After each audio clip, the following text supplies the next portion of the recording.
vida. En la línea se encuentra precisamente Alfonso Ramírez Cuellar, líder nacional de Morena, que saludamos. Alfonso, ¿cómo está usted? Muchas gracias por platicar con nosotros. Muchas gracias, Raimundo. Muy amable por esta oportunidad. Oímos, vimos también, leímos la conferencia de prensa donde decía no soy un florero e insistió en algunos puntos a los cuales ahorita quiero llegar, pero yo nada más le quiero preguntar primero, ¿cuál fue la racional para hacer esta propuesta para que el INEGI tuviera facultades legales, una modificación a la Constitución se iba a requerir para que pudiera acceder a la información del SAT y, como dice el documento del domingo, dar a conocer cada 2 años la información sobre el patrimonio de personas, no funcionarios, personas y empresas? Bueno, mire, este es un debate que se está presentando en todo el mundo. Yo creo que es una de las discusiones más importantes que se llevan en estos momentos en los Estados Unidos y también en muchos países de Europa. Casi todos el mundo civilizado está debatiendo y está reflexionando sobre la gran concentración del ingreso, las grandes fortunas que están generando pues una enorme desigualdad y están provocando una fractura social y una inestabilidad muy sensible en las instituciones públicas. Entonces este es un debate que creo que lo debemos dar en México. Eso es totalmente cierto, pero ahorita vamos a llegar porque ahí hay dos ideas que me parecen muy valiosas rescatar. Bueno, pero antes... Es una discusión que tenemos que traer a nuestro país. Sí, y pero... no es una discusión nueva, pero necesitamos abordarla. Sí, pero por eso quería... Tenemos un organismo, como usted sabe, que mide la pobreza y mide la pobreza extrema. Dice dónde están, cuántos son, y de ahí se desprenden políticas públicas para tratar de superar las carencias que tienen millones de mexicanos. Y sí. Tenemos otro organismo que hace encuestas de ingreso y gasto. Sí.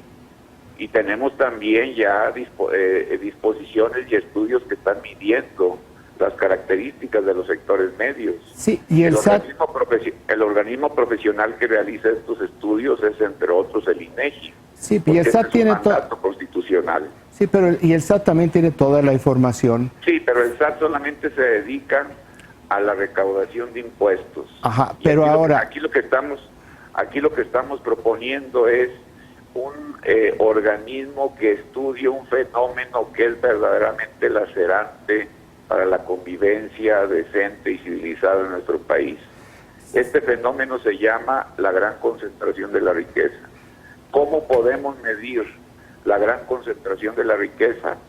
Pues esta no está en nuestras casas.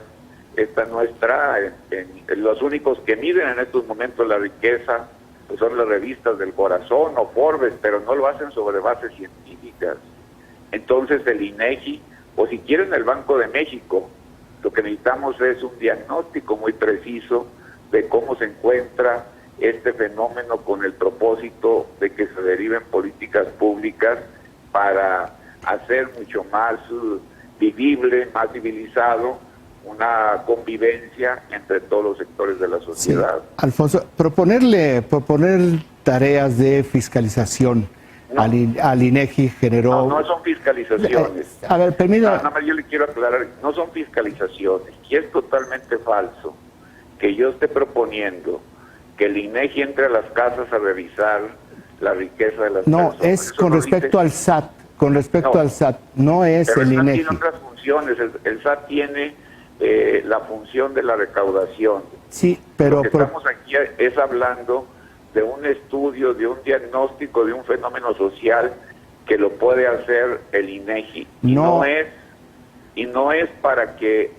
se den a conocer las fortunas personales. Nunca he propuesto eso. Es lo que decía cada 2 años. Sería totalmente absurdo que alguien diga que se está proponiendo que dé a conocer la fortuna de tal o cual persona sino lo que queda expresamente claro en el documento Bueno, es la existencia de un fenómeno social que es muy dañino ya para todos los países, que es la concentración de las grandes fortunas. pues nada más diría para zanjar esto y dar el paso a lo siguiente que me parece muy importante y que es relevante discutir, pues desde el presidente de la República hasta prácticamente todos, menos al usted, presidente le preguntaron, lo confundió el documento.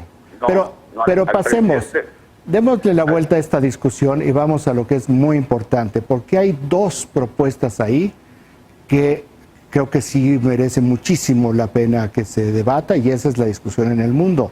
Uno es la fiscalización progresiva y otro es el Consejo Fiscal. Ahora, si está la posibilidad de una fiscalización progresiva, impuestos más bien, la progresión fiscal, es decir, quienes ganan más, pagan más. Esa es una propuesta que en este momento el presidente lo ha dicho dentro de todos los impuestos que no lo va a hacer, pero yo le pregunto, ¿se requiere adelantar los tiempos para hacer esta discusión y poder llegar a un consenso y a una ley? Yo, mi opinión personal, y qué bueno que usted ya le da este enfoque, se lo agradezco muchísimo. Mi opinión personal desde el primer día que yo entré a la Cámara de Diputados fue con la bandera de la progresividad y la justicia fiscal. Yo siento que 2019, incluso 2020, con excepción de esta situación de emergencia, el tema de la fiscalidad progresiva y el fortalecimiento fiscal y financiero del Estado mexicano son los puntos nodales para poder empezar a construir un estado de bienestar. Un estado de bienestar no se hace con la pobreza de las finanzas públicas que tenemos, no se hace solamente con un esquema de tributación que en estos momentos existe en nuestro país totalmente regresivo. Toda la vida y la historia de la humanidad nos ha enseñado que los verdaderos estados de bienestar, el que surgió después de la crisis del 29 en los Estados Unidos, que fue la época de mayor prosperidad, el que surgió después de las guerras, de la Segunda Guerra Mundial en Europa, verdaderos estados de bienestar, tenían una columna vertebral, y la columna vertebral era la progresividad fiscal. Hoy todos pagamos las mismas tasas. Yo creo que los que tienen las grandes fortunas se tienen que revisar, porque ahí debe haber una adecuación para que ellos tengan mayor solidaridad y reforzar los sistemas de salud, el sistema educativo, todo lo que tiene que ver con la renta básica universal, con los seguros de desempleo. Lo único que yo estoy proponiendo pues es una sociedad decente donde los que tienen muchísima fortuna pues colaboren y contribuyan más. Es la propuesta esencial. Por eso, la verdad es que... Sí, perdón. No, adelante, concluye esta parte. Yo la verdad es que no creo que bueno que se armó esta polémica. Está quedando claro que Alfonso Ramírez Cuellar nunca propuso que entraran a las casas de nadie, y nunca propuso ni ha propuesto, y estoy alejado de cualquier intención de dar a conocer el patrimonio de las personas. Lo que sí es categórico, y me voy a sostener en eso, es de que ya llegó el momento en que nuestro país conozca un fenómeno lacerante, que es la concentración de las grandes fortunas, para que las grandes fortunas colaboren más, sean más solidarios con el bienestar de la población mexicana, y acortemos esta brecha tan difícil, tan vergonzosa que existe en nuestro país, y arrancar un verdadero combate contra la desigualdad. Alfonso, en este mismo espíritu y contexto, el estado de bienestar, se refiere usted al estado de bienestar que salió del 1929 y después de la Segunda Guerra Mundial. ¿Y con Roosevelt? Sí, nada más iba a decir, estaba sentado sobre la base de acciones contracíclicas, políticas contracíclicas en la economía, que el presidente López Obrador no le gustan, y él dice que no van a ser políticas contracíclicas. Y él también considera que el crecimiento se va a dar mediante el bienestar, y el bienestar se da mediante esta política, una política solidaria, y no mediante el crecimiento.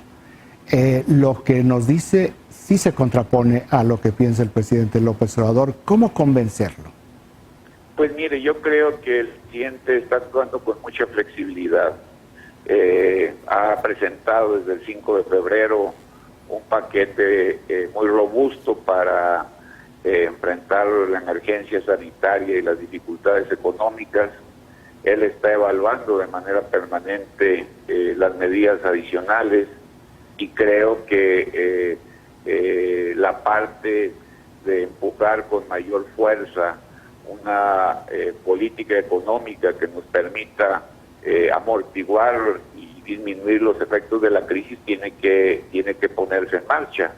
Yo presenté un documento el 4 de febrero donde planteo pues acciones robustas que me parece a mí que son indispensables para atenuar la caída del empleo, para que las unidades productivas pequeñas y medianas se evite su deterioro, y creo que todo esto es parte del debate.